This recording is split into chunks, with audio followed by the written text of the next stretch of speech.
शान्ताकारं भुजगशयनं पद्मनाभं सुरेशं विश्वाधारं गगनसदृशं मेघवर्णं शुभांगं लक्ष्मीकान्तं कमलनयनं योगभिर्ध्यानगम्यं वंदे विष्णुं भवभयहरं सर्वलोकैकनाथं।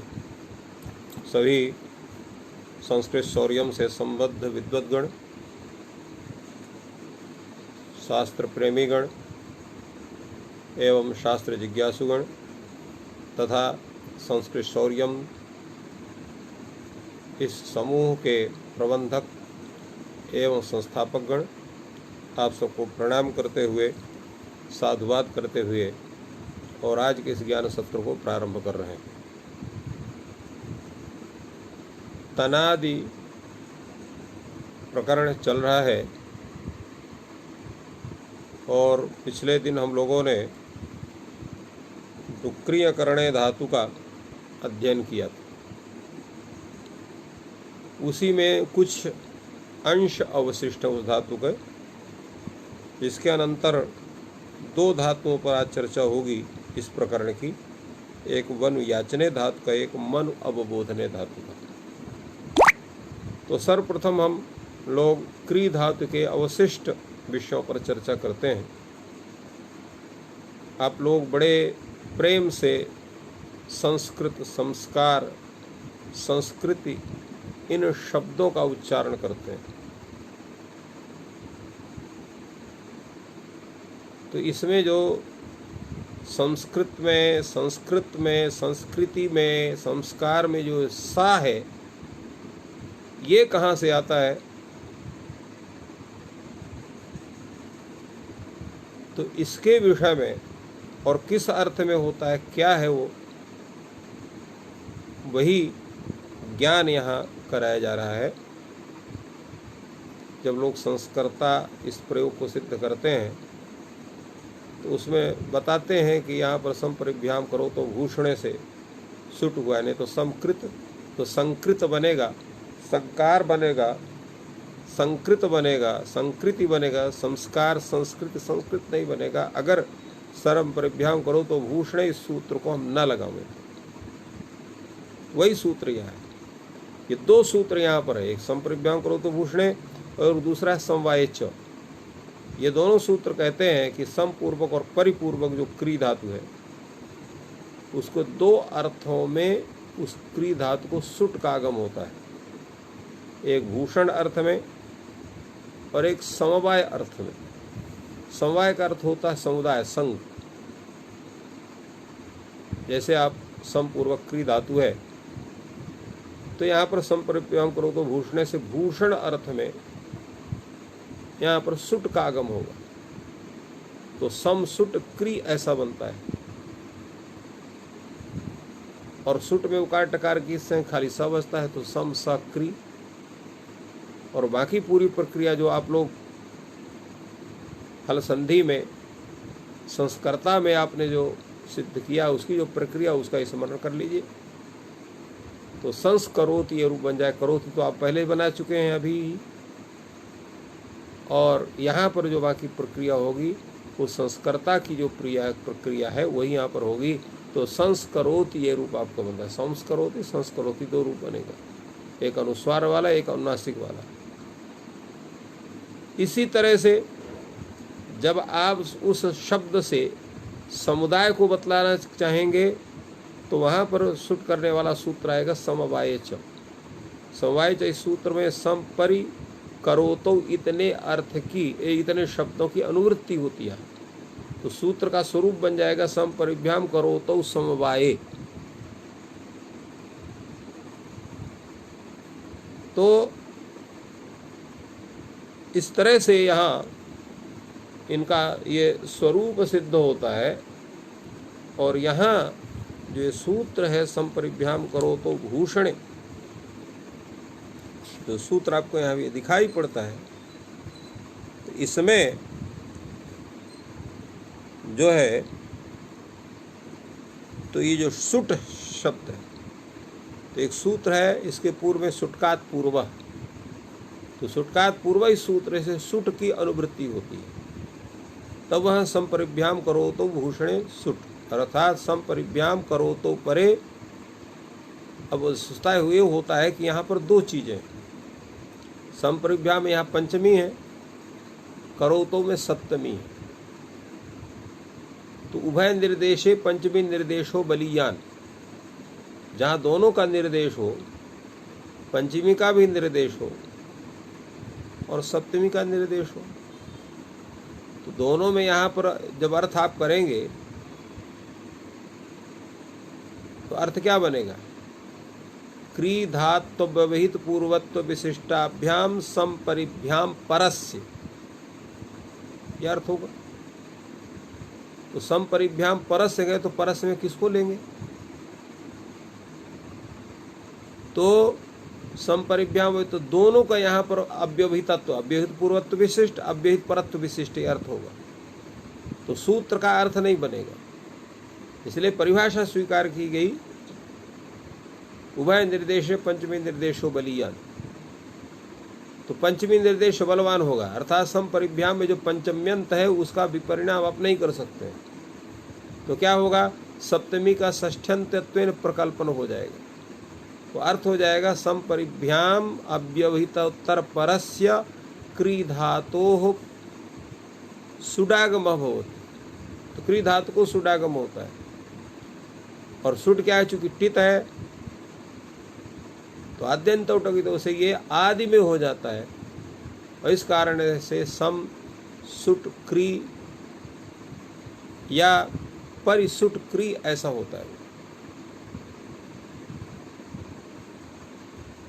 तो ये समपूर्वक और परिपूर्वक जो क्री धातु का जो अर्थ आप बनाएंगे, तो वहाँ पर आपको ये सूत्र के साथ साथ अर्थात तस्माद्वितरस्य और तस्मिन् निर्दिष्टे पूर्व सूत्र के साथ साथ ये उभय निर्देश पंचमी निर्देशो बलवान, इस परिभाषा को आपको लगाना पड़ेगा। उसके आधार पर संपरित्युपसर्गाव्यवहित पूर्व व्यवहित परत्व विशिष्टस्य क्री धातो सुडागम स्यात्। यह अर्थ यहाँ पर क्री धातो, यहाँ पर करोति शब्द जो है वो क्री धातु के लट लकार तिप प्रत्यय का नहीं है, फिर कहाँ का है ये? तो यह है इकस्तिपो धातु निर्देशे। इस सूत्र से यहाँ पर धातु निर्देश में तिप प्रत्यय हुआ, जिसका करोति रूप बना हुआ है, और वो ये करोतौ है। इस करोतौ का अर्थ है केवल क्री धातु, न कि कर्तर्थक तिंग प्रत्यय विशिष्ट क्री धातु। इसलिए यहाँ पर करोत शब्द का केवल क्री धातु अर्थ लिया जाएगा, ना कि यत्नानुकूल व्यापाराश्रय, यह अर्थ यहाँ पर गृहीत नहीं होगा। तो इस कारण से यहाँ पर क्री धातु सुडागम स्यात्, ये अर्थ इसका बनता है। यही अर्थ इसका भी है, संपरिभ्याम या संपरित्यव्यवहित परत्व विशिष्टस्य क्री धातोः पूर्व सूत्र का भूषणे अर्थे, द्वितीय सूत्र का समवाय अर्थे सुडागम स्यात्, ये अर्थ बनेगा। और इस अर्थ होने का संस्करोति का अलंकरोति अर्थ होगा। संस्कुर्वन्ति का अर्थ आपका संघी भवन्ति या संस्करोति का संघी भवति इत्यादि, इस रूप में इसका अर्थ बनेगा। अब प्रश्न आप ये कर सकते हैं कि संस्करोति यहाँ एक वचन का प्रयोग किया गया, संस्कुर्वन्ति यहाँ बहुवचन का प्रयोग किया गया, ऐसा क्यों? यहाँ इसलिए किया गया कि अलंकरण एक व्यक्ति का भी हो सकता है, दो व्यक्ति का भी हो सकता है, तीन व्यक्तियों का भी हो सकता है, परंतु समुदाय एक का नहीं बन सकता है। दो को भी यद्यपि समुदाय की परिकल्पना करते हैं, परंतु वास्तविकता समुदाय की जो बनती है वो बहुत्व को लेकर के ही बनती है। इसलिए संस्कुर्वन्ति संघी भवन्ति इत्यर्था इन्होंने बहुवचन का प्रयोग रखा, उसका मुख्य स्वरूप ये है, इसलिए उसका अर्थ का संघी भवन्ति इत्यर्थ। और संपूर्वस्य क्वचित अभूषणेपि सुट, संपूर्वक जो है कहीं पर अभूषण अर्थ में भी सुडागम होता है। जैसे इसमें प्रमाण क्या है? संस्कृतम भक्षा इति सूत्र ही इसमें प्रमाण है। तो संस्कृतम भक्षा ये जो सूत्र है आपका, तो संस्कृतम भक्षा ये सूत्र ये अण प्रत्यय करता है। तो अण प्रत्यय जब करते हैं तो वहाँ पर जो संस्कृत शब्द का अर्थ है, ना तो वहाँ अलंकार अर्थ है, न समुदाय अर्थ है, और ना ही वहाँ पर भूषण अर्थ। तो फिर यहाँ पर संस्कृत शब्द का प्रयोग क्यों किया, जबकि वो तीनों अर्थ में वहाँ उपस्थित नहीं है स्थिति। तो जो शास्त्रकार ने इसका प्रयोग किया तो इससे ज्ञात होता है कि समपूर्वक क्री धातु का ये दोनों अर्थों से भिन्न अर्थ में भी इसके सुडागम प्रवृत्ति होती है, ये इससे ज्ञात होता है। अगला सूत्र आपका है उपात प्रतियत्न वैकृत्य वैकृत वाक्याध्याहारेषु च। ये कहता है उपसर्ग से पर जो क्री धातु उसको भी सुट का आगम होता है। तात्पर्य हुआ कि अब 3 उपसर्ग हो गए, सम, प्रति और उप। किंतु सम उपसर्ग से और परि उपसर्ग से क्री धातु को जो सुट का आगम होता है वो भूषण अर्थ में, संप्रभ्याम करो तो भूषण सूत्र के द्वारा, और उसी सम और परिपूर्वक क्री धातु को सुट का आगम होता है समवाय अर्थात संघात अर्थ में। किंतु उपपूर्वक जो क्री धातु को सुट का आगम होता है वो कई अर्थ में, जैसे प्रतियत्न। प्रतियत्न के क्या होता अर्थ, गुणाधान, अपने में किसी दूसरे के गुणों को स्थापित करना। अभी उदाहरण में आप इसको समझेंगे। दूसरा है वैकृत। विकृत का स्वरूप क्या है, विकृत का मतलब क्या होता है, जैसे विकृत हो गया तो उसका अर्थ होता है स्वस्वरूप त्याग पूर्वक पर स्वरूप ग्रहण ही वैकृति है। तो स्वरूप का अर्थ यहाँ पर धर्म है। जैसे दूध है, दूध वहाँ पर अब बहुत देर तक रखा गया तो बिगड़ गया, तो कहते हैं दूध फट गया या बिगड़ गया। इसका तात्पर्य क्या है, उसमें वैकृति आई। वैकृत क्या है, उसका जो स्वकीय जो उसका अपना स्वरूप है, जो गुण है, माधुर्य है, तो वो उसका त्याग हो गया वैकृत होने से, और उसमें जो है तो उसमें खट्टापन आ गया। तो खट्टापन आने से वो दूध बिगड़ गया या विकृत हो गया। तो ये उसका है स्वाभाविक गुण त्याग ही विकार है। तो ये वैकृत का मतलब हुआ। और वाक्याध्याहार, वाक्य का जहाँ पर अध्याहार करना तो वाक्याधार कहला गया। तो ये इनका तात्पर्य, इनका जो अर्थ है, जैसे हमने बताया कि पूर्व जो क्री धातु है उसको सुट का आगम होता है, किंतु अर्थ विशेष में, प्रतियत्न अर्थ में, वैकृत अर्थ में और वाक्याध्याहार अर्थ में। इनका सबका इन्होंने अर्थ किया। प्रतियत्न गुणाधानम, विकृत में वैकृतम विकारः, और वाक्याध्याहार।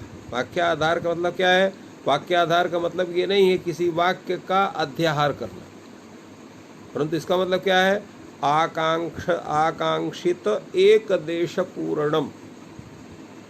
आकांक्षित जो एक देश है, एक अवयव है, उसकी उसकी जो है पूर्णता करना, जिससे वाक्य का पूरा स्वरूप विवक्षित हो सके। जैसे पहला उदाहरण आपका है उपस्कृता कन्या उपस्कृता ब्राह्मण।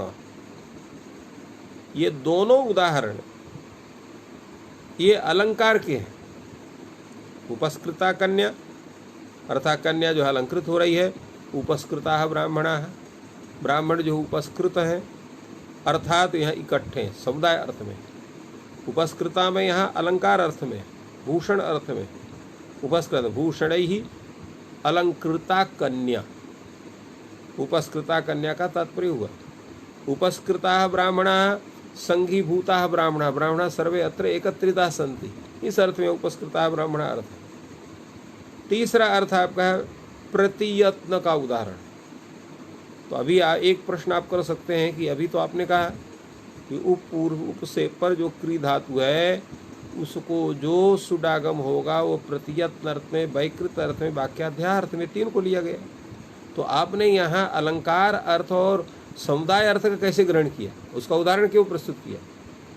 का इसलिए कि सूत्र में च लिखा हुआ है, उपात प्रतियत्न वैकृत वाक्याध्याहारेषु च। तो च से यहाँ पर भूषण और समवाय इन दोनों अर्थों का भी अपकर्षण होता है, या उनकी अनुवृत्ति होती, चकाराते आप कह सकते हैं। तो अनुवृत्ति जब होगी तो अर्थ हो जाएगा इसका कि उपपूर्वक जो क्री धातु, उस उपसर्ग से पर क्री धातु को सुट का आगम होता है, अलंकार अर्थ में भी होता है, समुदाय अर्थ में भी होता है, प्रत्ययत्न में भी होता है, वैकृत में भी होता है, वाक्याध्याहार में भी होता है। इसी अर्थ के आधार पर ये इतने प्रयोग अर्थात 5 प्रयोग आपके सामने उपस्थित हुए, जिसमें पहला प्रयोग उपस्कृता कन्या। उपस्कृता कन्या का अर्थ है अलंकृता कन्या। उपस्कृता ब्राह्मणा यहाँ पर समुदाय अर्थ है, उपस्कृता ब्राह्मणा संगीभूता ब्राह्मणा, और एधोदकस्य उपस्कुरुते, यहाँ पर एध शब्द है। और जल के पर्यायवाची में जैसे उदक शब्द होता है, उसे दक शब्द भी माना जाता है। उदक और दक ये दोनों जल के पर्यायवाची। एध शब्द जो है, जैसे आपने बताया, सकारांत शब्द है। तो दक के द के पर रहते, यहाँ पर सकार को रुत उत गुण होकर के एधो दकस्य उपस्कुरुते, तो एधो दकस्य उपस्कुरुते। तो यहाँ पर तात्पर्य क्या है कि एधः अत्र काष्ठखंडः या काष्ठम दकस्य जलस्य उपस्कुरुते गुणान आदत्ते, अर्थात जो ये लकड़ी है ये जल के गुणों को धारण करती है। तो जल के गुणों को धारण करने का तात्पर्य क्या हुआ? जैसे अग्नि आप जला रहे हैं, तो जलती हुई अग्नि में अगर आप जल डालेंगे तो अग्नि बुझ जाएगी। उसी तरह से ऐसी लकड़ी है कि उस लकड़ी के डालने से अग्नि में अग्नि बुझने लगती है। क्यों बुझने लगती है? कि उसको जलने पर उसमें एक द्रव विशेष निकल रहा है उस लकड़ी से, जिसके कारण जो है वो अग्नि बुझ जा रही है। तो ये द्रव विशेष निकलना क्या है? ये उस जल के गुणों का धारण करना है। तो यहाँ गुणाधान हो रहा है प्रत्ययत्न, इसलिए एधो दकस्य उपस्कुरुते, ये उसका प्रयोग होता है। दूसरा उदाहरण मैंने आपका हो गया। चौथा उदाहरण उपस्कृतम भुंक्ते। उपस्कृतम भुंक्ते में यहाँ पर जो है वो किस अर्थ में है? वैकृत अर्थ में है। क्योंकि आप जब भोजन करते हैं तो खड़ा चावल नहीं खाते हैं, न खड़ी दाल खाते हैं, न खड़ा आप गेहूँ खाते हैं। उनका संस्कार करते हैं, उनका उपस्कार करते हैं। चावल को उसको सिद्ध करते हैं, उसको पकाते हैं, दाल को पकाते हैं, और गेहूँ का भी उसका चूर्ण बनाकर अर्थात आटा बना करके फिर उससे वो व्यंजन बनाते हैं। तो उसका ये जो ओदन है वो क्या है? वो धान्य का विकार है या तंडुल का विकार है। इसी प्रकार दाल है वो भी विकार है। इसी प्रकार जो है करपट्टिका है, रोटी है, वो भी गोधूम का विकार है। इसलिए उपस्कृतम भुंक्ते वैकृतम भुंक्ते, अर्थात तत्तद अन्नादि विशेष का जो विकार व्यंजनादि विशेष है उसको खा रहा है। तो यहाँ पर उपस्कृत शब्द से वहाँ पर विकार का ज्ञान हो रहा है, इसलिए विकार अर्थ में उपस्कृत शब्द का प्रयोग होता है। इस प्रकार उपस्कृतम ब्रूते यहाँ पर वाक्याध्याहार का है, अर्थात किसी ने एक शब्द का प्रयोग किया और उस शब्द के प्रयोग होने के पश्चात जो उसका उत्तर होना चाहिए द्वितीय व्यक्ति के द्वारा, तो उसमें अपेक्षित जो अन्य शब्द हैं उनको जोड़ करके संपूर्ण वाक्य का प्रयोग करता है। अर्थात उस वाक्य के प्रयोग में जिन जिन पदों की, जिन जिन की वर्णों की इत्यादि की आवश्यकता है उसका संयोजन करके वो बोला है, उसके लिए होता उपस्कृते वृते, अर्थात वाक्य संबंधी पदानि आशाकांक्षितानि पदानि सम्मेल्य उपसवाक्यस्य उपस्कारम विधाय अनंतरम ब्रूते इत्यर्थ, ये उतना उसका अर्थ होता है। इस तरह से ये प्रयोग आपके बनते हैं। तो एधोदकस्य को उपस्कृतम भुंक्ते उपस्कृतम ब्रूते। तो इन सूत्रों के द्वारा इतने अर्थों को, इतने स्वरूपों को प्रकट किया गया। ये संस्कृत में विशेष करके व्याकरण शास्त्र की एक ये महत्ता है कि वो अर्थ गौरव को ग्रहण करता है किंतु शब्द गौरव को ग्रहण नहीं करता है। शब्द संक्षेप और अर्थ गौरव दो उसके स्वरूप होते हैं। तो कम शब्दों का प्रयोग करके अधिक से अधिक अर्थों की प्राप्ति करना, ये व्याकरण शास्त्र का, विशेष करके पाणिनि शास्त्र का ये एक अद्भुत इसका जो है ये विशेष वैशिष्ट्य है। तो इस तरह से इनका ज्ञान कराया गया। अब अगला धातु हमारे सामने जो उपस्थित होता है वनुयाचने। तो वनुयाचने और मनु अवबोधने ये दोनों धातु हैं, दोनों नित्य आत्मनेपदी। अभी तक आपके सामने जितने धातु उपस्थित हुए हैं सभी धातु उभयपदी हैं, परंतु ये धातु दोनों कैसे हैं, ये नित्य आत्मनेपदी। तो वन धातु है, लट लकार करेंगे, चूंकि आत्मनेपदी धातु है इसलिए तौ प्रत्यय होगा, टितात्म्य तनम से एत हो जाएगा। और वन ते वन है, एक ही सार्वधातुक संज्ञा होने से प्राप्त शब्द को बांध करके तनादि क्रिया यहाँ उस सूत्र से उ प्रत्यय होगा, वन उ ते। अब यहाँ किसी सूत्र की प्राप्ति है नहीं, इसलिए यहाँ वर्ण सम्मेलन होने पर वनुते ऐसा रूप है। वनुते, वन्वाते और वन्वते, वनुषे, वन्वाते, वनुद्वे और वन्वे, वनवहे, वनवहे, वनुमहे, वनमहे, ये आपका रूप चलेगा लट लकार में। और लिट लकार में इसका आप जो रूप चलाएंगे तो लिट लकार आएगा, तौ प्रत्यय होगा, लिट से एश आदेश हो जाएगा, तो वन ए बनेगा, द्वित्व करेंगे वन वन भवन भवन ए। यद्यपि यहाँ पर जो है अत एक हल मध्य अनादेशादे लिट सूत्र से यहाँ पर एत्वाभ्यास लोभ प्राप्त था, जिसे वेने वेनाते वेनिरे रूप बनना चाहिए था, किंतु न शशदवाद गुणानाम सूत्र से यहाँ पर एत्वाभ्यास का निषेध होने से वन वन भवन भवने ऐसा ही रूप बनेगा। तो भवने भवनाते भवनिरे, भवनि भवनिशे, भवनाते भवनिद्वे और भवने भवनि वहे भवनि महे, ये आपका रूप चलेगा। और इसका जो है जब इसमें लाएंगे आप लुट लकार, तो लुट लकार में इसका स्वरूप क्या बनेगा, कैसे बनाएंगे, चलिए उस पर हम लोग विचार करते हैं कि उसका हम स्वरूप हम लोग कैसे बनाएंगे, उसका क्या स्वरूप होना चाहिए। तो यहाँ पर चूंकि ये जो धातु है वन धातु है, तो इससे यहाँ पर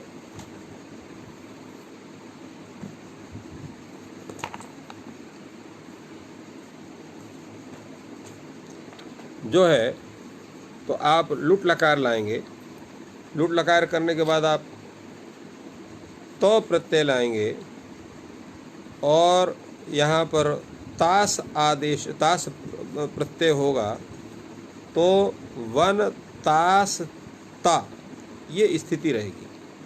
तो वन तास तो इस अवस्था में आपका जो है तो चूंकि सेठ का धातु है इसलिए इडागम हो जाएगा। और इडागम होने के बाद वनितास ता टूटा प्रश्नडारों से डा आदेश करेंगे, टी लोप होगा, वनिता रूप बनेगा। तो वनिता वनितारो वनितारः, वनितासे वनितासाथे वनिताद्वे, वनिताहे वनितास्वे वनितास्मै। और लिट लकार में वनिष्यते वनिष्येते वनिष्यन्ते वनिष्यसे वनिष्येते वनिष्यद्वे, वनिष्ये वनिष्यावहे वनिष्यावहे होगा। लोट लकार में क्या रूप बनाएंगे आप, तो इसका रूप स्पष्ट है, वनुताम वन्वात्वाम वन्वताम वनुष्व वन्वाथाम वनुध्वम और वनवई बनेगा इसका।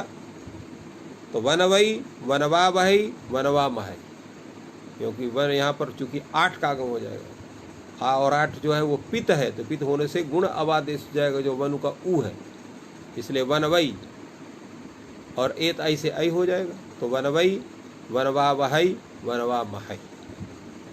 लंग लकार में अवनुत अवन्वाताम अवन्वत अवनुथाह अवन्वाथाम अवनुध्वम और अवन्वी और अवनु वही अवन वही अवनुमहि अवनमहि, ये रूप आपका बनेगा। अब जाइए विधिलिंग लकार में, तो यहाँ पर क्या होगा, विधिलिंग, चलिए इसको सिद्ध करिए। वन धातु, लिंग लकार और ता प्रत्यय होगा, वनता बना। अब यहाँ पर जो है सीयुट होगा, सुट होगा, तो वन सीयुट सुट ता, ये स्थिति है।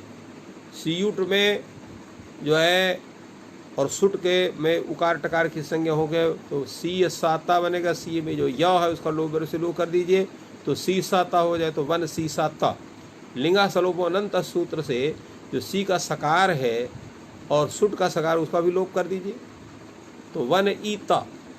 अब ईता जो है ये सार्वधातुक है, तो सार्वधातुक होने से यहाँ पर तनादिकृभ्य उस सूत्र से यहाँ पर उ प्रत्यय हो जाएगा, तो वन उ ई त, ये स्थिति है। अब यहाँ को एण कर दीजिए, तो वन्वीत, तो वन्वीत, वन्वीयाताम, वन्वीरन, वन्वीथा, वन्वीयाताम, वन्वीध्वम और वन्वीय, वन्वी वही, वन्वी मही, ये रूप हो गया आपका। आशीष लिंग में क्या होगा यहाँ पर, तो ये आशीष लिंग में आप जब सीयुट शूट करेंगे तो यहाँ इसकी आर्धातुक संज्ञा होती है। आर्धातुक संज्ञा आर्धातुक का से बड़ा से इडागम हो जाएगा, तो बनेगा वन सी सत। अब याकार का तो लोप बड़े से लोप हो जाएगा, तो वन सी साता।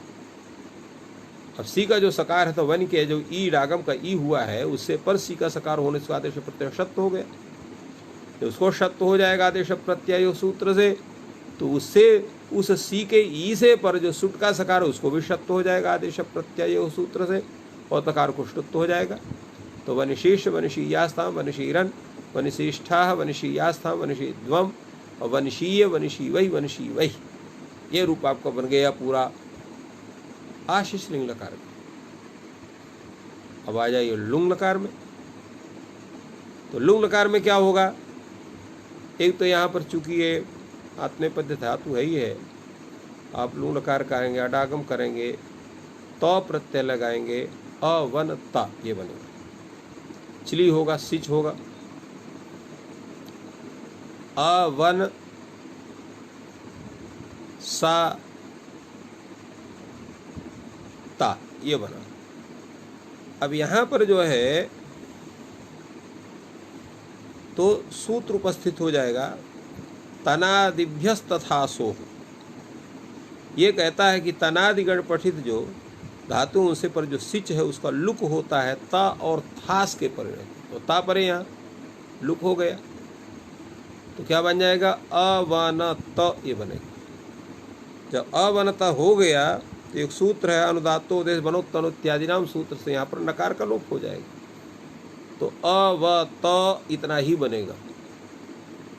चूंकि तनाभिद्यस तथा सो सूत्र विकल्प से सिच का लुक करता है, तो जो सिच का लुक नहीं होगा तो सिच की अर्धातु संज्ञा होने से अर्धातु का सेठ बरा से इडागम हो जाएगा, अवन ई स त बनेगा, और सिच के सकार को आदेश प्रत्ययों से शत्व होने से चूंकि ई से पर है शत्व होगा, तकार को शुत्त हो जाएगा, अवनिष्ठ रूप बनेगा। तो अवनिष्ठ, अवनिशाताम, अवनिशत, अवनिष्ठा, अवनिशाथाम, अवनिध्वम, अवनिशि और अवनिश्वै, अवनिश्महि, ये रूप इसका चलेगा। और जब लिंग लकार लाएंगे तो सीधा है, अवनिष्यत, अवनिष्येताम, अवनिष्यंत, अवनिष्यथा, अवनिष्येताम, अवनिष्यध्वम, अवनिष्ये, अवनिष्यावै, अवनिष्यामहि। तो इस तरह से ये पूरा वन धातु का रूप आप चलाते हैं, जो कि ये याचन अर्थ में वन अर्थात मांगता है, मन धातु है। मन धातु एक बार आ चुका है, ये दिवादिगण में मन्यते मन्यते मन्यन्ते रूप आपने चलाया है, धातु वही है, किंतु यहाँ इस गण में पाठ होने से वहाँ पर उसको शन विकरण होता है, यहाँ पर उ विकरण होगा, तो इसका भी रूप ठीक उसी ढंग से इसे वन धातु का है, कोई अंतर नहीं है।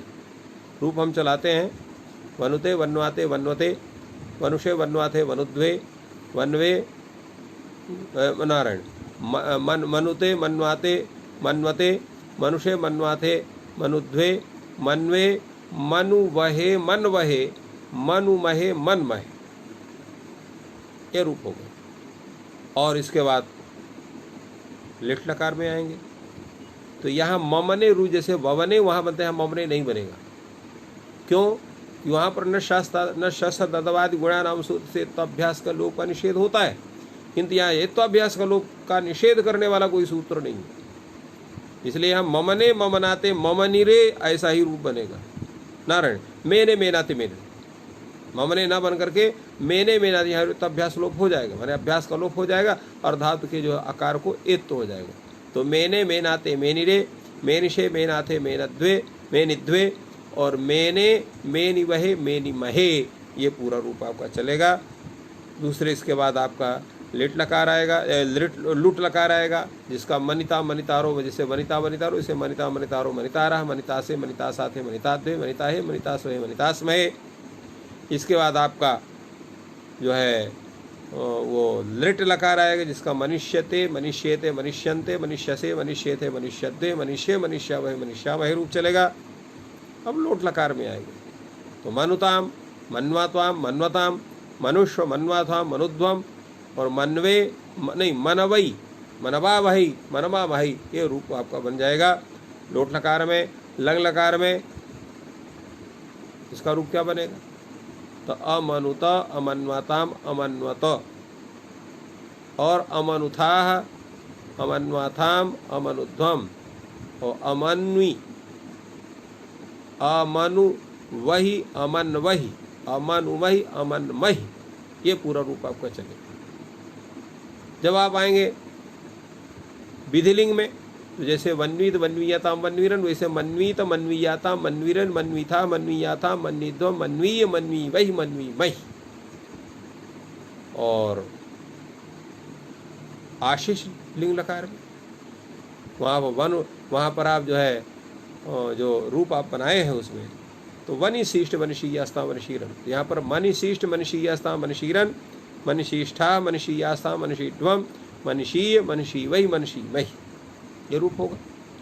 लुंग लकार में यहाँ पर भी स्थिति वही है। जब यहाँ पर तनातिभ्य तथा सूत्र से सिच के सकार का लोप कर देंगे और नकार का जो है अनुदातों से बनो इत्यादि सूत्र से नकार का लोप कर देंगे तो अमत ऐसा ही रूप होगा प्रथम पुरुष एक वचन में। किंतु जब सिच का लोप नहीं होगा तो गुण वगैरह हो करके षत्वादि ष्टुत्व हो करके अमनिष्ट, तो अमत अमनिष्ट अमनिषाताम अमनिषत और जो है आपका जो है जो बनेगा यहाँ पर भी अमथाह और अमनिष्ठाह, दो रूप बनेंगे मध्यम पुरुष में, अमथाह अमनिष्ठाह। और आपका जो है तो अमनिषात्थाम अमनिध्वम और अमनिषी अमनिष्वही अमनिष्मही, तो ये आपके रूप चलेंगे। इस तरह से इस तनादिगण में आपने कई शब्दों के रूप की सिद्धि की। जैसे तनु विस्तारे धातु है, जैसे हमने बतलाया, इसके रूप जो होते हैं वो प्रायः जो है स्वादिगण के रूपों से मिलते जुलते हैं, परंतु फिर भी कहीं ना कहीं अंतर होता है। कई चीज़ों में अंतर है, स्वर में भी अंतर है, कार्य में भी अंतर है, परंतु स्वरूप में जैसे वहाँ पर सुनोति सुनुतः सुन्वन्ति सुनो सुनुतः सुनु सुनो सुनुवः सुन्वः सुनुमः सुन्मः, वैसे यहाँ पर भी तनोति तनुतः तन्वन्ति तनोषि तनुतः तनुध तनोमि तनुवः तन्वः तनुमः तन्मः इत्यादि रूप समानता है, किंतु फिर भी कई चीज़ें हैं अलग हैं। तो इसलिए तन धातु का रूप आप लोगों ने चलाया। इसके बाद जो है सन धातु का जो कि दान अर्थ में, इसके अनंतर जो क्षण धातु जो हिंसा अर्थ में, इसके बाद क्षीण धातु वो भी हिंसा अर्थ में, उसका भी रूप आपने चलाया। तृण धातु जो है अदन अर्थ में, यद्यपि तृण शब्द का अदन अर्थ होना चाहिए, तृण शब्द एक अलग है जो कि घास फूस इत्यादि को बताता है, तो वहाँ पर भी तृण शब्द का अर्थ वही है, तृण्यते अद्यते इति तृणम, जिसको खाया जा सके वो तृण है। तृण्यते अद्यते भक्ष्यते इति तृणम, उस तृण को पशुआदि उसका भक्षण करते हैं, इसलिए वो उनका जो है अन्न है। अन्न माने भक्षणीय है, भक्ष्य पदार्थ है, इसलिए तृण शब्द का प्रयोग इसी कारण से उसमें होता है। इसके अनंतर डुक्रीकरणे धातु है, जो सबसे प्रसिद्ध धातु है, जिसके विषय में आपने दो तरह से अध्ययन किया। एक तो उसके रूपों की सिद्धि कैसे होती है, उनका संचलन कैसे हो, तो उसका ज्ञान किया गया, और साथ में ही समपूर्व, सम उपसर्ग और परि उपसर्ग दोनों का प्रयोग करने से इस उपसर्ग का प्रयोग किन अर्थों में सुडागम हो करके और अर्थ विशेष का ज्ञान होता है, इसकी पूरी चर्चा हुई। और इसके अनंतर अभी आप लोगों ने वनुधातु और मनुधातु के रूपों की सिद्धि करके इस प्रकरण को आप पूर्णता प्रदान करते हैं। अगला प्रकरण आपके सामने उपस्थित हो रहा है और वो है क्रियादि प्रकरण। जैसा हमने आप लोगों को बतलाया था कि भ्वादि, अदादि, जुहोत्यादि और दिवादि, इन प्रकरणों की स्थिति यह है कि इसमें परस्मैपद का प्रथम कथन, इसके अनंतर आत्मनेपद धातुओं का कथन और इसके पश्चात उभयपदी धातुओं का कथन होता है। किंतु ये व्यवस्था स्वादिगण से परिवर्तित हो जाती है। क्यों परिवर्तित होती है, उसका मुख्य कारण भी हमने आप लोगों को बताया था कि इन प्रकरणों की जो मुख्य धातु हैं वो सब उभयपदी हैं। तो मूल धातु का परिवर्तन आप नहीं कर सकते, क्योंकि उसी से उस प्रकरण का जो है संज्ञा है उस प्रकरण की वजह से। स्वादि प्रकरण कहना है तो तभी बनेगा जब सुय अभिशवे धातु को प्रथम में रखेंगे। अगर तुदादिगण कहना है तो तुद व्यथने धातु को पहले रखना पड़ेगा। इसी प्रकार जो है तनु विस्तारे धातु को पहले जब रखेंगे तब तनादिगण यह कथन सार्थक होगा। और इसी प्रकार जो डुक्रीय द्रव्य विनिमय इस धातु को जब प्रथम में रखें तभी वो क्रियादि प्रकरण उसका अर्थ होगा, अन्यथा बनेगा नहीं। तो ये जो प्रकरण हैं आपके स्वादि प्रकरण, तुदादि प्रकरण, रुधादि प्रकरण, रुधादि में यहाँ पर रुधात को भी आपने अध्ययन किया, और ये तुदादि के बाद तनादि और तनादि के बाद ये क्रियादि प्रकरण, इनमें सब में जो प्रथम धातु है वो उभयपदी है। इसलिए शास्त्रकार ने सर्वप्रथम इन प्रकरणों में उभयपदी धातुओं का और इसके अनंतर यथा संप्राप्त अर्थात परस्मै पद यदि संभव है वहाँ तो परस्मै पदों को रखेंगे और नहीं तो आत्मनेपदों का। जैसे अभी आपने तनादिगण में पढ़ा, तनादिगण में कोई भी नित्य परस्मैपदी धातु का उल्लेख नहीं हुआ। इसमें आप देखिए जितने धातु हैं वो सब के सब पूर्व के नित्य उभयपदी हैं, और ये दो धातुओं को बाद में ग्रंथकर्ता ने नित्य आत्मनेपदी धातुओं को रखा, जो वन याचने और मनु अवबोधने धातु हैं। इसी तरह से इस प्रकरण में अर्थात क्रियादि प्रकरण में भी है। यहाँ पर भी क्रियादि प्रकरण में ये जितने धातु हैं ये सब ईंत होने के कारण सब के सब उभयपदी धातु हैं, और उभयपदी होने के कारण इनमें दोनों में रूप चलता है। किंतु आगे आपको नित्य परस्मैपदी धातु भी मिलती हैं, जैसे कुश निष्कर्षे, अशभोजने, मुषस्तेये, ज्ञा अवबोधने धातु। और इसके बाद पुनः नित्यात्मने होती है वृंग संभक्तौ, जो कि इंगित होने के कारण वो नित्य आत्मनेपदी होती है। तो इस तरह से इन धातुओं का कथन इस प्रकरण में आपको प्राप्त होता है। तो आइए पहले प्रारंभ करते हैं डुक्रीय द्रव्य विनिमय इस प्रकरण के प्रथम धातु का, आपने देखा अभी तक प्रकरणों में जो प्रथम धातु का स्वरूप होता है उसी के अनुसार अन्य धातुओं के भी रूप चलते हैं, वही साधुत्व का स्वरूप होता है। भिन्नता अगर कहीं होती भी है तो नाम मात्र की भिन्नता है। मुख्य प्रकरण का स्वरूप प्रथम धातु ही निर्धारित करता है कि इस धातुओं के से जो संबद्ध रूप हैं उनका संचरण कैसे होगा। तो डुक्रीय करणे धातु है, इसमें डू की इत संज्ञा आदिर यूं टूडवा सूत्र से और यहाँ की इस संज्ञा हलंत्यम सूत्र से होगी। दोनों का तस्य लोप से लोप हो जाएगा, केवल क्री बनेगा। क्री की आनपूर्वी है ककारोत्तर रकारोत्तर ईकारत्व। आनपूर्वी शब्द का होता है जिसके आप लोग इंग्लिश में स्पेलिंग कहते हैं, उसी को संस्कृत में आनपूर्वी कहा जाता है। जैसे वहाँ पर राम कहते हैं तो RAM जिसको बोलते हैं, उसी तरह से यहाँ पर राम बोलेंगे तो रकारोत्तर आकारोत्तर मकारोत्तर अकारत्व, ये इसकी आनपूर्वी या स्पेलिंग है, जिसको आप लोग स्पेलिंग शब्द से ही खाली कहते हैं। उसी प्रकार यहाँ पर क्री की जो आनपूर्वी है ककारोत्तर रकारोत्तर ईकारत्व, ये क्री की आनपूर्वी है। तो इस क्री धातु की धातु संज्ञा होगी क्री इस रूप में, डुक्री इस रूप में नहीं होगी। क्या क्यों? धातु पाठ में तो डुक्रीय करणे डुक्रीय द्रव्य विनिमय ऐसा ही लिखा हुआ है।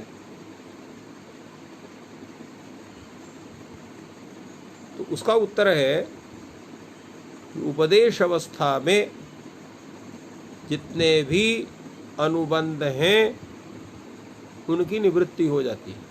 अर्थात डुक्रीय करणे डुक्रीय द्रव्य विनिमय जब इस धातु का आप उच्चारण करेंगे तो इस धातु के उच्चारण के साथ ही यहाँ पर आदिनुटुडवः और उपदेश जन्नासिक इत या हलंत्यम इत्यादि सूत्र वहाँ तत्काल उपस्थित होंगे।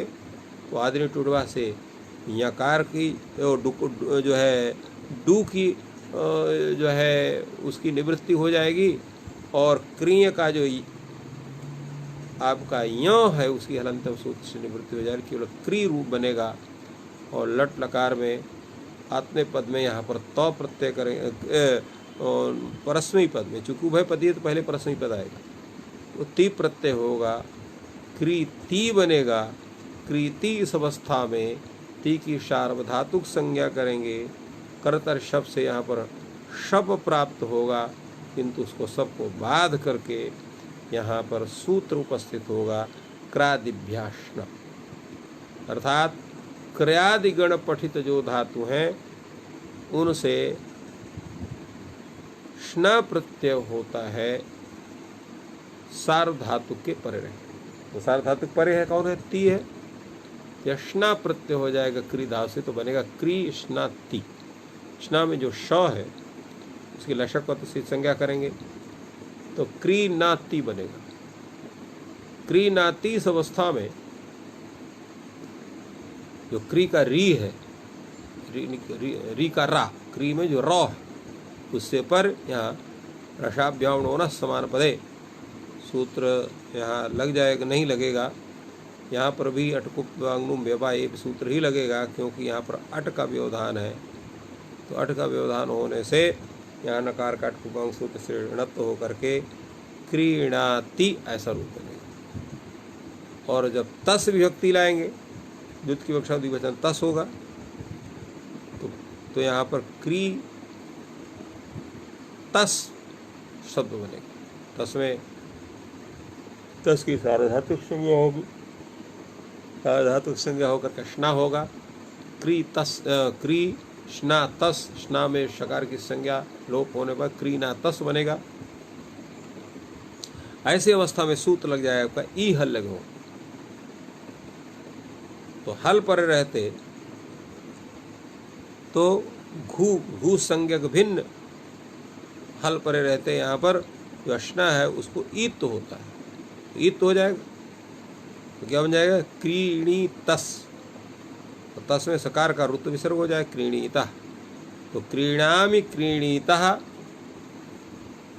और अंत में आपका जो बहुवचन है सो बहुत की विवक्षा में आएगा आपका जस उदाहरण झी प्रत्यय, झी में झा को जोनता से अंत आदेश हो जाएगा, क्री अंति बनेगा।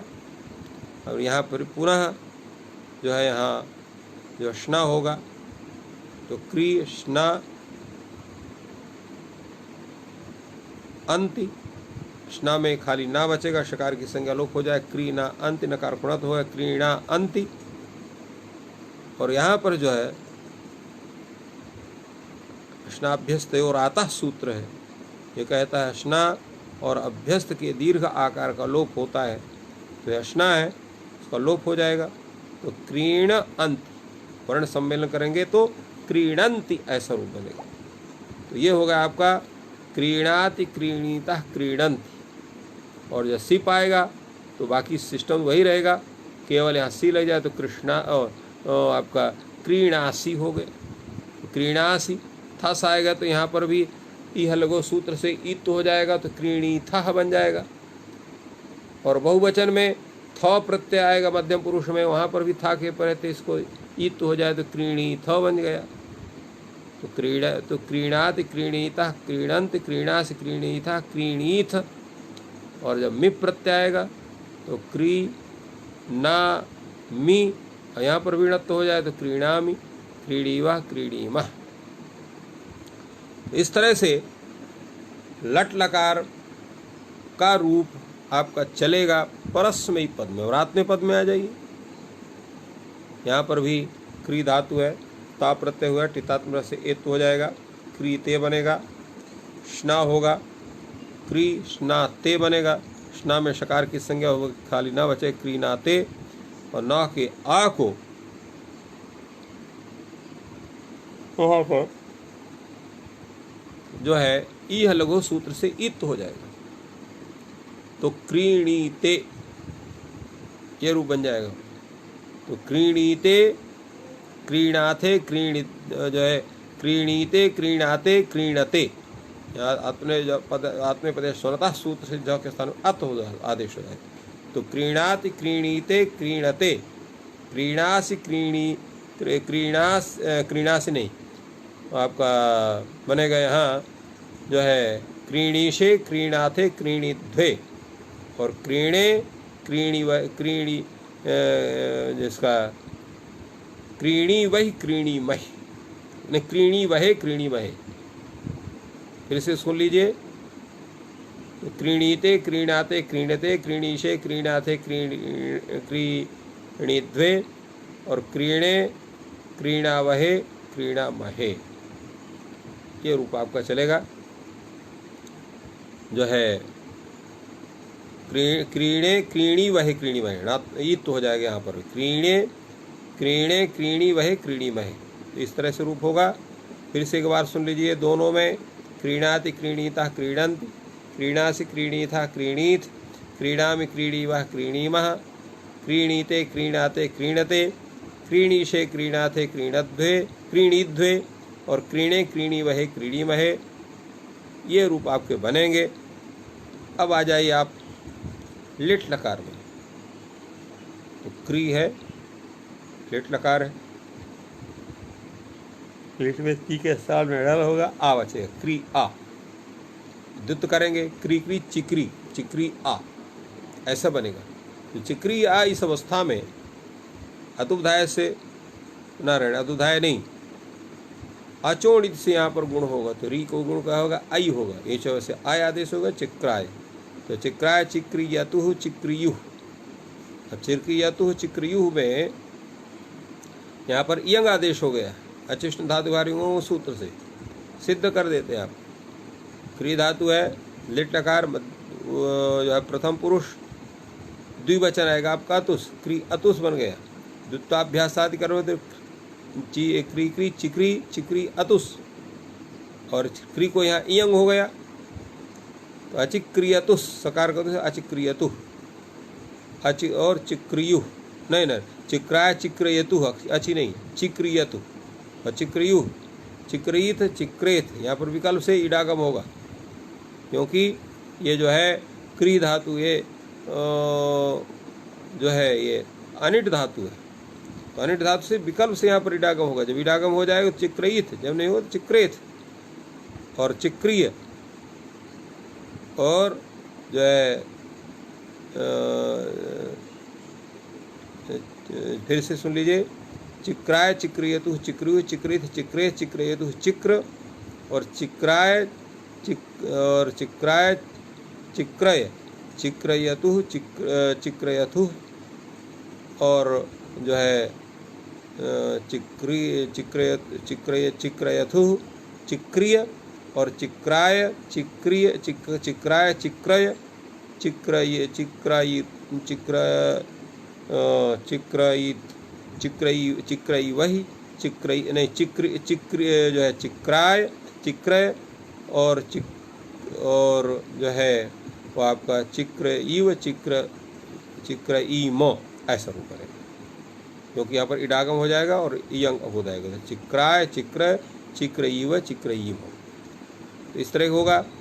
अब इसका जो है आप लिट लकार में बनाएंगे, लुट लकार में तो क्रेता क्रेतारो क्रेतारा क्रेतासी क्रेतास्था क्रेतास क्रेतास क्रेतास्वा क्रेतास्मः। और लिट लकार में क्रेष्यति क्रेष्यतः क्रेष्यन्ति क्रेष्यसि क्रेष्यतः क्रेष्यति क्रेष्यामि क्रेष्याव क्रेष्यामः। लोट लकार में क्रीणातु क्रीणतात क्रीणता क्रीणातु क्रीणीतात क्रीणीतां क्रीणन्तु। और क्रीणीथाः क्रीणीथाः क्रीणीयाथां क्रीणीध्वं क्रीणीय क्रीणीवहि क्रीणीमहि। तो इस तरह से ये रूप आपका बनेगा।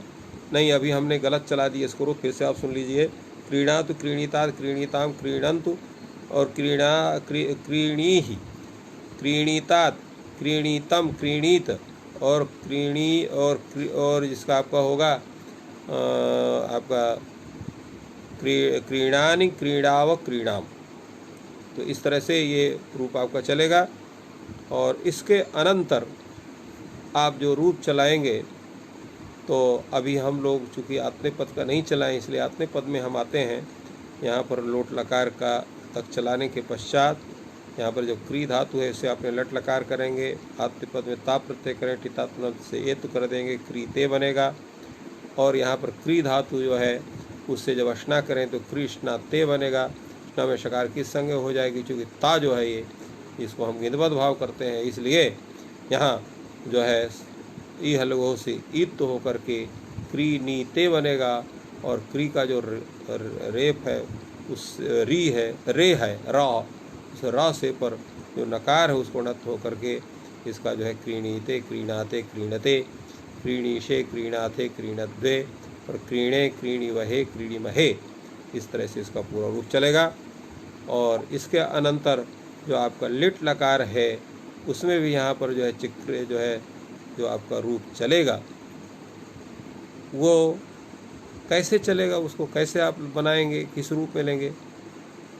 तो यहाँ इसका जो है तो जो रूप है वो चिक्रिये चिक्रियाते चिक्रीरे चिक्रीशे चिक्रियाथे चिक्रीद्वे और चिक्रिये चिक्रीवहे चिक्रीमहे, ये रूप बनेगा। और जो है लुट लकार में चूँकि अनिट धातु है, इसको इडागम होगा नहीं, तो क्रेता क्रेतारो क्रेतारः क्रेतासे क्रेतासि क्रेतास्था क्रेतास्थ क्रेतास्म क्रेतास्म क्रेतास्मः, ये जो है प्रश्न पद में। और क्रेता क्रेतारो क्रेतारः क्रेतासे क्रेतासाथे क्रेताद्वे क्रेताहे क्रेतासवे क्रेतास्महे, ये जो है आत्मे पद में।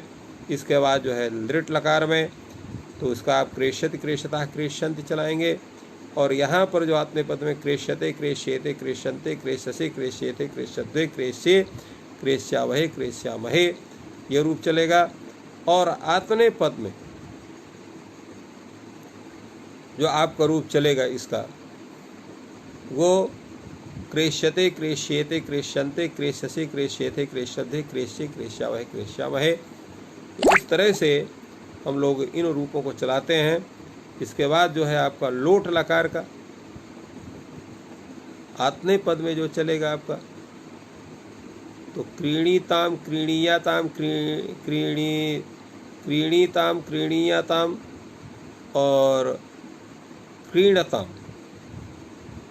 और क्रीणी क्रीणी ही नहीं, जो है इसका आपको होगा जो है क्रीणीश्व, क्रीणीयाथाम, क्रीणीध्वम, और जो है नहीं, आपका जो रूप होगा इसमें, हाँ, क्रीणीश्व, क्रीणीयाथाम और क्रीणीध्वम और क्रीणी आपका होगा क्रीणी,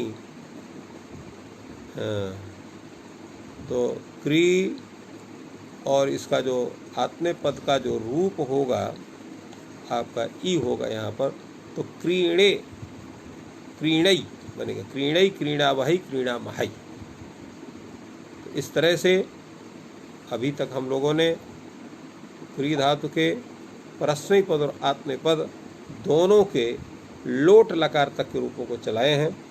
कल हम लोग लंग लकार से आगे इसके रूपों का चिंतन करेंगे। आज हम लोग यहीं विश्राम करते हैं। पुनः आप सबको बहुत बहुत धन्यवाद ज्ञापित करते हुए आज के इस कार्यक्रम को संपन्न करते हैं। जयतु संस्कृतम, जयतु भारतम।